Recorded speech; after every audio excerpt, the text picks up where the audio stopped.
আসসালামু আলাইকুম, কে বলছেন? ওয়ালাইকুম সালাম। আমি সাগরিকা বলছি। সাগরিকা, কেমন আছেন আপনি? ভালো আছেন সাগরিকা? হ্যাঁ ভাই, ভালো আছে। মাশাআল্লাহ, ভালো আছেন। সাগরিকা কোথা থেকে বলতেছেন? আপনার দেশের বাড়ি কোথায়? আমার দেশের বাড়ি হচ্ছে সুন্দরবন। আচ্ছা, তো এখন কোন জায়গা থাকেন আমি আপনি এখন? আমি এখন বর্তমানে ঢাকায় থাকি। আচ্ছা, তো সাগরিকার ফ্যামিলিতে কে কে আছে? আমার ফ্যামিলিতে মা বাবা ভাই বোন সবাই আছে, হেরা দেশে থাকে, আমি বর্তমানে ঢাকায় থাকি। আচ্ছা, তো কি করেন আপনি এখন? আমার হয়তো আমি চাকরি করি, ঢাকা গার্মেন্টস আচ্ছা, করি। আমার বিয়ে হয়েছিল, আমার হাজবেন্ডটা মারা গেছে, আমার একটা বাচ্চা আছে। তো স্বামী স্যার আছেন কতদিন ধরে? 1 বছর। আচ্ছা, ঠিক আছে। তো দর্শক শুনতে থাকুন আজকে সাগরিকার জীবনের গল্পগুলা। ধৈর্য সহকারে ফুল ভিডিওটি দেখলে মোবাইল নাম্বার পেয়ে যাবেন, সরাসরি যোগাযোগ করতে পারবেন সাগরিকার সাথে।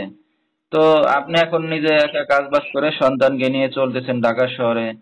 তো একা একা থাকেন, তো বাবা মার কাছে তো গিয়ে থাকতে পারেন দেশে।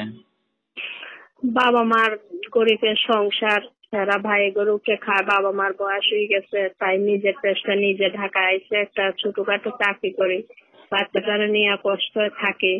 আচ্ছা, আচ্ছা। কি চাইলাম একটা ভালো মনের মানুষের জন্য। আমার হাজবেন্ডটা মারা গেছে, আমারও তো একটা ভবিষ্যৎ আছে, বাচ্চারও একটা আছে, এই কারণে আইছি। সে বিবাহিত হোক, আমার সমস্যা নাই, বয়স্ক হইলেও আমার অসুবিধা নাই, তার মনটা ভালো থাকলে হবে। আমি চাই তার সাথে সম্পর্ক কইরা আমার যে দায়িত্ব নিব, আমি বিয়ের সাথে বসবো, এই কারণে এটি চাই।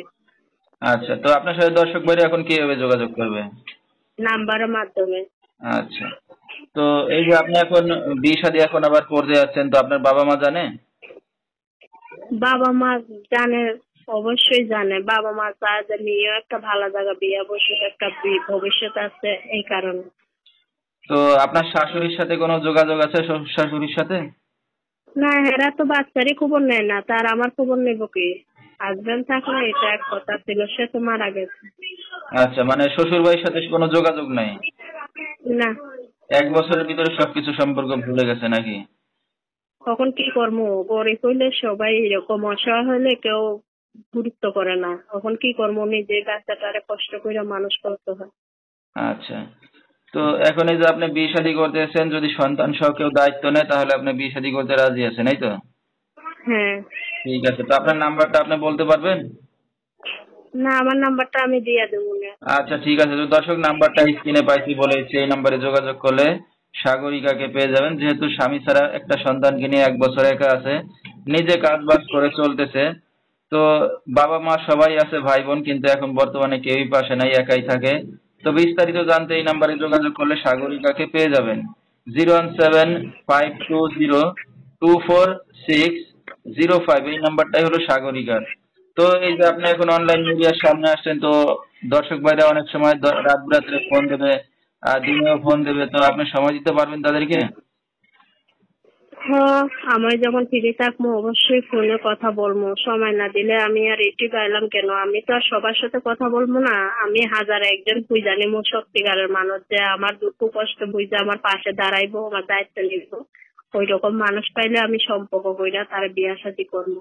হ্যাঁ, হ্যাঁ, কারণ প্রথম স্বামীকে হারাইছেন, এখন দ্বিতীয়বার বিয়ে শাদী করতে হলেও একটু বুঝে শুনে করা লাগবে। কারণ দেখা যাচ্ছে আজকে বিয়ে শাদী করবেন, আবার যদি 1-2 মাস পরে সে আবার ছেড়ে চলে যায়, তাহলে তো আপনার জীবনটা নষ্ট হয়ে যাবে একেবারে।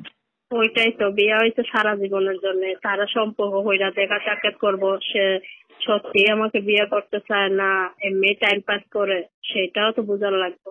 হ্যাঁ, হ্যাঁ, ঠিক আছে।